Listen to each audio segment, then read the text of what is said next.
Now, cancer awareness has been thrust into the spotlight in the wake of Zoleka Mandela's passing. According to Stats South Africa, in 2018, 51.3% of people diagnosed with cancer were female. The median age at diagnosis of cancer was 59 years for females, 64 years for males. Now, Zoleka Mandela shared her journey with cancer since her through raising awareness and educating as well. To take this discussion further, it's welcome Professor Michael Herbst, Cancer's Head of Health. A very good afternoon to you, Prof. And thank you for your time with us here on the SABC.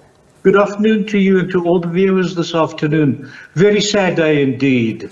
It's a sad day, and perhaps we can, look at ways to equip ourselves with information and empower ourselves, given, what is transpiring in relation to cancer diagnosis in South Africa.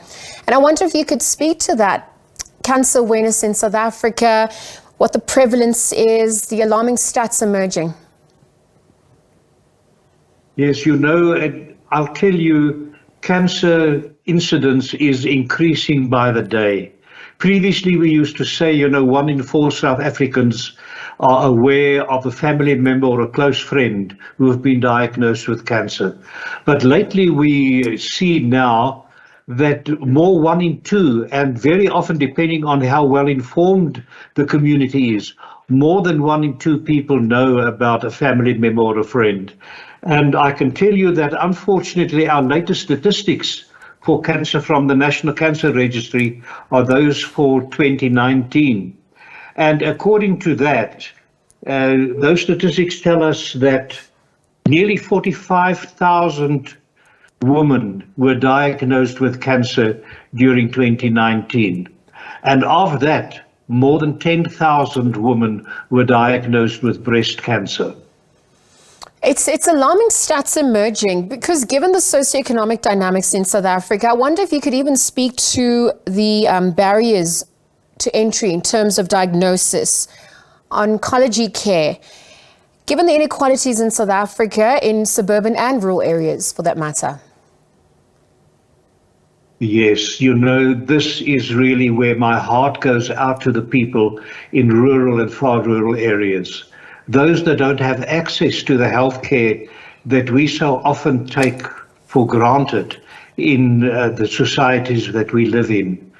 Those unfortunate people, some of them have to walk for kilometers to get to a healthcare clinic, and then they don't even always get the service that they are entitled to.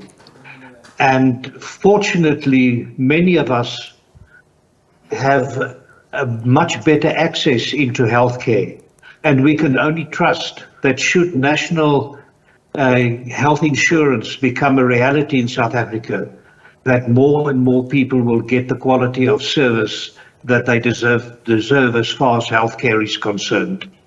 Prof, maybe we could speak to some of the most invasive cancers that exist in South Africa, even the treatments that are available, the advances in diagnosis. Are you satisfied with how we are progressing as a country? On that front, at least. Well, I can tell you that South Africa doesn't lag far behind other countries.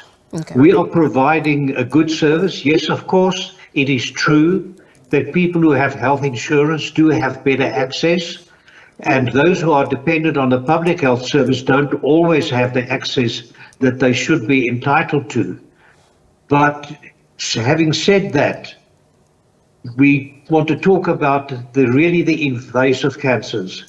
And here, the breast cancer that Ms. Zoleka Mandela was diagnosed with as, invasive breast cancer. It is the number 1 cancer amongst women in South Africa. And the statistics really indicate that even those statistics are not the true reflection of what the real situation is, because we know that there are many people who die of cancer in the rural and far rural areas who are not taken up into the national cancer statistics.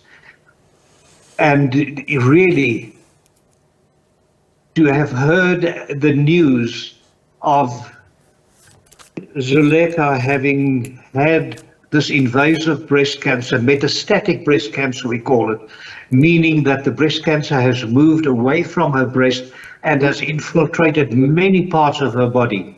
One's heart can only just go out and cry for this wonderful ambassador, a lady who knew what she wanted from life, a true ambassador not only for the Mandela name, but also as far as the Cancer Association of South Africa is concerned.